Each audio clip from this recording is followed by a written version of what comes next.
okay?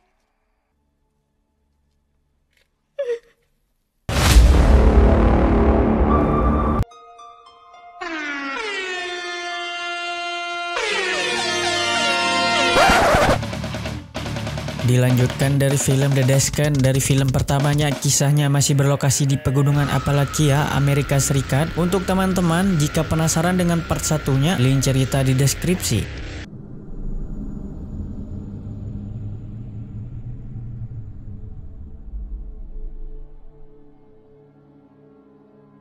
Kali ini kita menyaksikan bagaimana kebetulan seorang mbah yang tengah berkendara di jalan hutan menemukan seorang wanita. Kejadian ini terjadi ketika ia berhenti sejenak karena seekor hewan aneh yang muncul di hadapannya. Ternyata hilangnya Sarah dan kawan-kawannya telah dikonfirmasi oleh pihak berwenang setelah 2 hari pencarian intensif oleh tim penyelamat. Namun hingga saat ini mereka masih belum menemukan keberadaan mereka.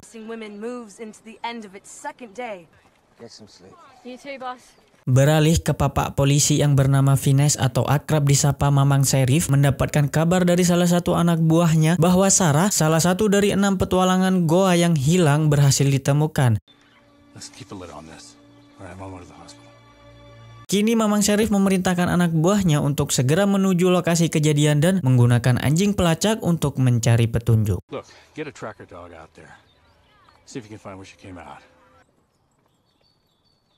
Bersama mbah yang menemukan Sarah di jalanan, keduanya memulai pencarian yang membawa mereka ke sebuah gereja bekas pertambangan. Di tempat itu, kejadian aneh terjadi saat anjing pelacak panik dan menolak masuk ke dalam gereja tambang yang sudah tua itu.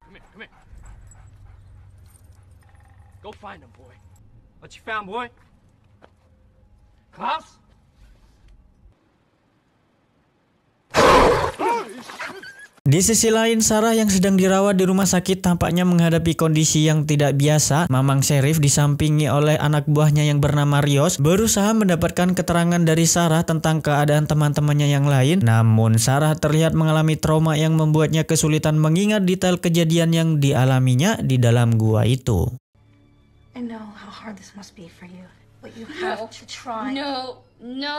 Mamang Sheriff yakin bahwa teman-temannya masih hidup sehingga ia menghubungi ketua tim penyelamat bernama Dan. Ini bebengeknya. Dengan kebijakan rahasia, Mamang Sheriff dan 2 anak buahnya bernama Ellen Rios memutuskan pergi ke lokasi gereja tambang tua. Mereka berharap agar informasi ini tidak sampai ke media karena hal tersebut hanya akan menyulitkan situasi saja. Dengan keyakinan penuh hanya Mamang Sheriff dan kedua anak buahnya yang akan melaksanakan misi pencarian, percaya bahwa teman-teman Sarah yang lain masih terjebak di dalam gua itu.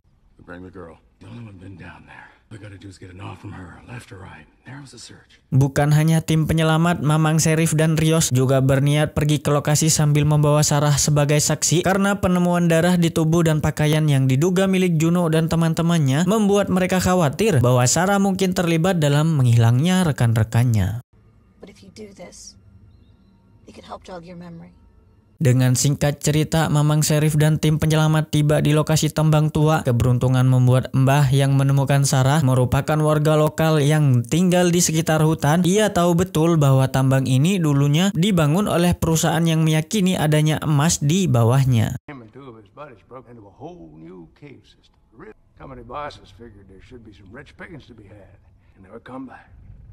Namun sejak insiden menghilangnya beberapa penambang secara misterius, tambang ini ditinggalkan dan tak ada peta atau petunjuk jalan mengenai jalur gua di dalamnya. Oleh karena itu, Mamang Sheriff memutuskan membawa Sarah dalam pencarian karena hanya Sarah yang mungkin tahu jalur-jalur yang harus mereka tempuh.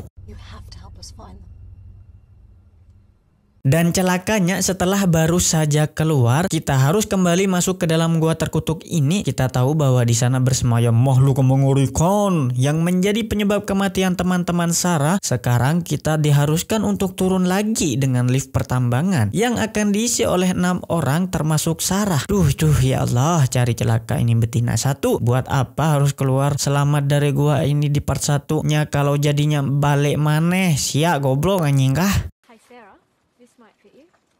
Sementara itu, si Mbah yang bertugas menyalakan mesin liftnya, sedangkan Dane memperingatkan Mamang Sheriff agar tidak membawa pistol karena satu tembakan di dalam gua setara dengan ledakan dinamit yang bisa meruntuhkan bebatuan yang ada di dalam gua itu. Namun karena Mamang Sheriff adalah pria pala batu alias hard crash atau keras kepala, dia memilih untuk tetap membawanya. Memang kalau Sheriff gini susah dibilangin sok-sokan koyok sing mangan usia ya. My gun stays with me. Ketika mereka tiba di bawah, sang ketua regu Dane dengan baik hati menawarkan minum untuk Sarah yang sedang batuk. Sementara itu, Mamang Sheriff yang tak sabar segera memburu-burunya agar mereka segera bergerak. Dia merasa perlu menegaskan bahwa di dalam gua ini dia yang memimpin karena pengalamannya yang paling luas dalam melakukan pencarian dan penyelamatan. Mamang Sheriff sogokan ini mah, anjingnya. Come on, Dan, let's get to the goddamn cave. Down here, I call the shots. Sejenak telah berlalu, Dan menemukan jalur alternatif. Di sana terhampar kayu penopang yang sudah uzur alias berusia tua dengan retakan kecil yang mengisyaratkan kemungkinan roboh. Namun dengan keberanian yang luar biasa, Dan dan teman-temannya tetap nekat masuk tanpa menghiraukan potensi bahaya yang mengintai mereka. Sampailah mereka di dalam gua yang sunyi, gelap, dan pengap. Suasana benar-benar menyeramkan, mengingatkan pada ketegangan yang tercipta dalam film pertama saat Sarah sedang menyoroti bebatuan sekitar. Suasana tiba-tiba mencekam, namun rupanya itu hanya bebatuan kalsium yang terbentuk secara alami. Okay, she just got spooked. Perjalanan mereka dilanjutkan hingga memasuki bagian yang semakin sempit. Di sana, salah satu anak buah Danny yang membawa alat pendeteksi suara menemukan sumber suara dari jalur lain. Terungkaplah keberadaan seonggok jasad sahabat dekat Sarah, yaitu Beth, yang tubuhnya sudah tercabik-cabik.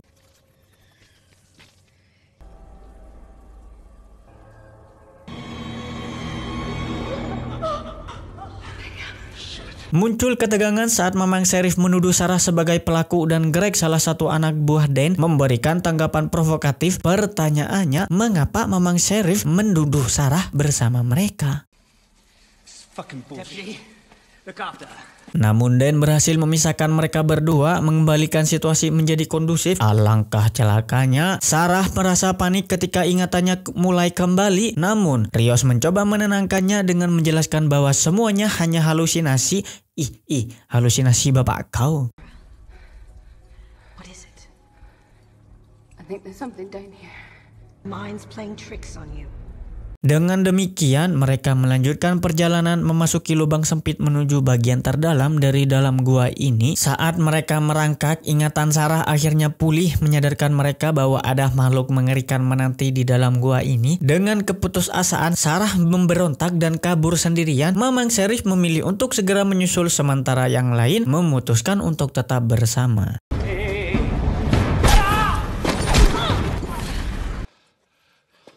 Sementara itu, Mamang Sheriff berkeliaran tanpa arah, masih belum dapat menemukan jalannya, hanya membawa kamera digital. Mamang Sheriff justru harus masuk ke dalam bagian goa yang salah dan alangkah celakanya.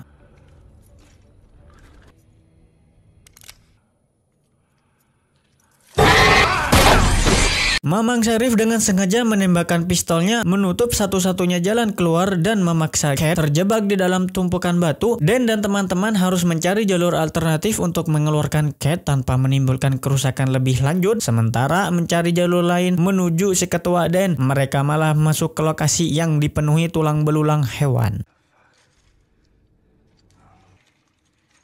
Di sana tanpa disadari mereka menemukan kamera digital milik Sarah dan teman-teman. Sarah yang sedang bersembunyi di balik batu diam-diam terpantau dan teman-teman pun memutarkan rekaman video tersebut hanya untuk mendapati momen ketegangan yang alangkah jejeknya saat fokus teralihkan.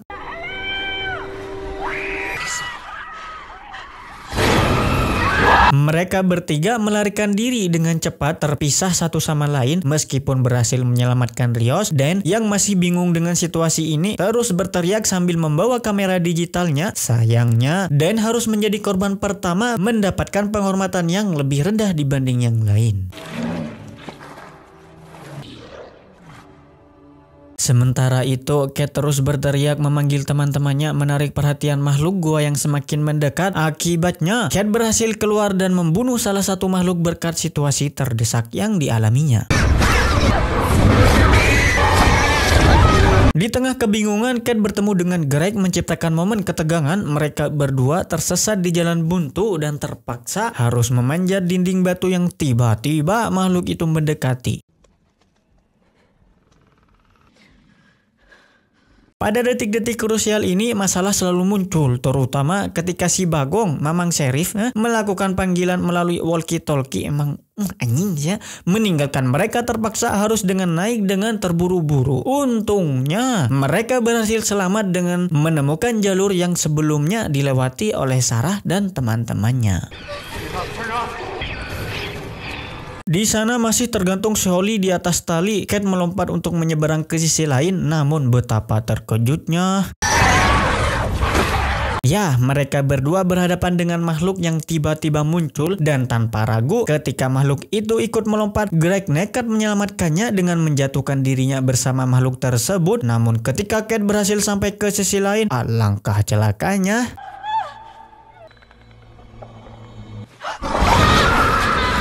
Ya, kita kembali kepada Sarah dan Rios berada di sisi lain. Sarah mengajak Rios untuk menyelam ke dalam air melalui lubang yang sempit, menyajikan adegan yang tentu akan membuat penderita klaustrofobia merasakan ketakutan berlebihan terhadap ruangan sempit dan tertutup. Meskipun sulit, mereka berhasil sampai.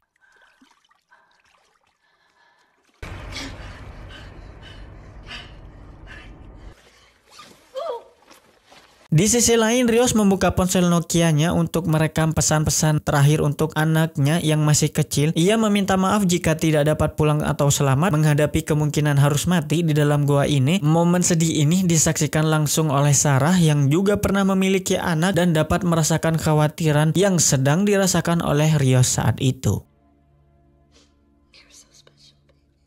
Setelah momen menyenyek-nyenyek itu berakhir, keduanya melanjutkan perjalanan dengan merangkak melalui lubang yang sangat teramat sempit. Di sana Sarah merasakan kehadiran makhluk dan berusaha tetap diam ketika seekor tikus gua mendekatinya. Namun, ekspresi kaget seserius yang terobsesi dengan hewan burit bergerak terdengar, membuat keduanya tak terelakkan jatuh tepat di atas bungkangan air, diikuti oleh makhluk yang ikut terlompat itu.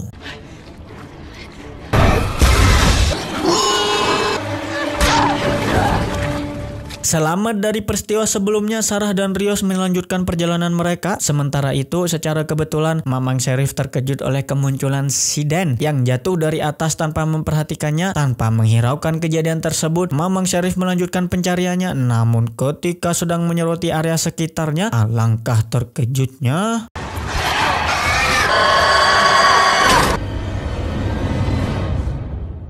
Ternyata sungguh tak terduga, Juno, manusia beban yang paling CID ini dan pelontong di antara yang lain masih hidup. Dia berhasil membuat Mamang Sheriff terdiam pada saat yang tepat ketika makhluk itu muncul. Juno menjelaskan bahwa makhluk ini memburu mangsanya hanya dari suara dan bunyi.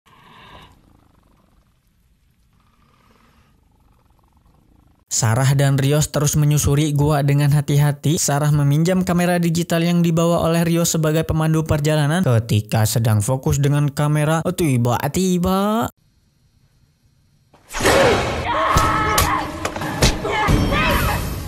We came to get you out, Juno. ya, setelah semangat bertarung, Juno dan Sarah kini berhenti saat rilis memberikan pengertian kepada keduanya. Juno yang lebih lama tinggal di gua tahu jalur mana yang menuju jalan keluar. Ketika Mamang Sheriff dan Rios setuju untuk mengikuti Sarah yang masih kesal dengan Juno, memilih untuk pergi ke arah lain. Dengan keluhan, Mamang Sheriff tiba-tiba memborgol tangan Sarah agar tidak bisa kabur kemana-mana. Let's move. Setelah berjalan beberapa saat, mereka berempat harus melewati jurang yang dihubungkan oleh jembatan batu yang berbentuk secara alami. Kejadian mengejutkan terjadi ketika Mamang Sheriff terjatuh karena jembatannya roboh. Rios dengan terpaksa harus memutuskan tangan atasannya sendiri. Hal itu dilakukan untuk mencegah mereka bertiga mati atau ikut-ikutan mati dan jatuh ke bawah oleh makhluk-makhluk yang muncul dari bawah sana. Saat situasi kacau, pertemanan di antara mereka pun diuji menciptakan campuran emosi yang kompleks bagi Sarah.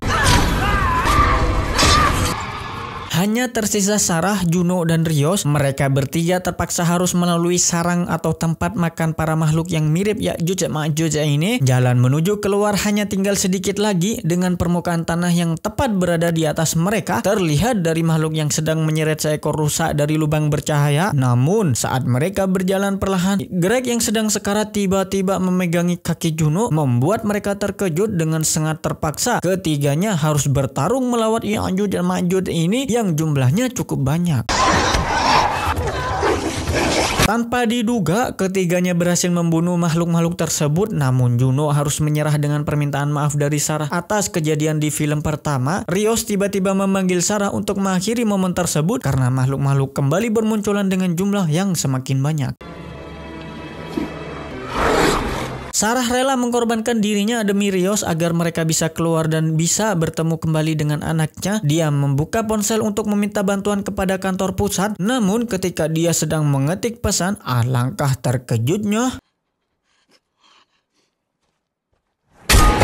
Ya, kemudian muncul si Mbah yang dengan kasar memukul Rio hingga pingsan. Rios maksudnya, lalu menyerahkannya kepada makhluk-makhluk gua. Terungkaplah bahwa Mbah adalah salah satu individu yang bertanggung jawab atas perlindungan, pelestarian, dan merahasiakan makhluk-makhluk gua ini. Mbah secara rutin memberikan makan binatang-binatang seperti rusa, kambing, banteng, dan lainnya. Motif dibalik tindakan Mbah ini masih menjadi misteri. Mungkin telah dilakukan secara turun-temurun atau ada ikatan kekeluargaan dengan si Mbah dan makhluk ini. Yang jelas Mbah bersikeras untuk tidak membiarkan satupun orang selamat demi menjaga perkembangbiakan Ya'juj Ma'juj yang tetap berada di dalam habitat mereka. Tamat ending Ya'juj Ma'juj tunanetra.